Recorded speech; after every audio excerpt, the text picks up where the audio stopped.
తూర్పు దేశాల నుంచి ఎడారులు దాటుకుంటూ, నదులు దాటుకుంటూ, సముద్రాలు దాటుకుంటూ, ఓడల్లో ప్రయాణాలు చేసుకుంటూ, ఒంటెల మీద ప్రయాణాలు చేసుకుంటూ, గుర్రాల మీద ప్రయాణాలు చేసుకుంటూ, రేయింబగలు కూడా నడుచుకుంటూ, ఎన్నో కష్ట నష్టాలు దాటుకుంటూ, చలికి, ఎండకి, వానకి, కుటుంబాన్ని విడిచిపెట్టి, భార్య పిల్లల్ని విడిచిపెట్టి, ఉద్యోగాలను విడిచిపెట్టి, డబ్బుని విడిచిపెట్టి, అన్నిటిని విడిచిపెట్టి ఏదో ఇస్తాడని కాదు, దేవుడేదో కార్యం చేస్తాడని కాదు. వీళ్ళే ఇచ్చారు తిరిగి బహుమానాలు, బంగారము, సాంబ్రాణి, బోలము.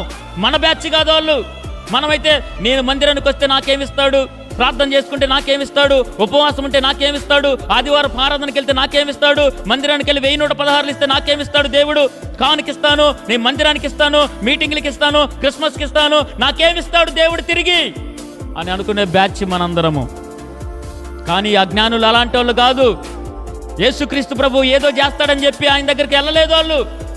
యేసుక్రీస్తు ప్రభు వారికే వాళ్ళు కానుకలు ఇచ్చారు. స్తోత్రం కలుగునుగాక. ఈరోజు 100 రూపాయలు ఇచ్చినా మనం వ్యాపారం చేస్తున్నాం, దశంభాగాలు ఇచ్చి వ్యాపారాలు చేస్తున్నాం, కానుకలు ఇచ్చి ఇదిగో నేను ఇంత ఇస్తున్నా అంత ఇస్తానని వ్యాపారాలు చేస్తున్నాం. దేవుడు మందిరానికి వచ్చి మనం ఏదో ఆశించి వస్తూ ఉన్నాం. కానీ జ్ఞానులు మాత్రము ఏది ఆశించకుండా నిస్వార్థంగా వచ్చారు.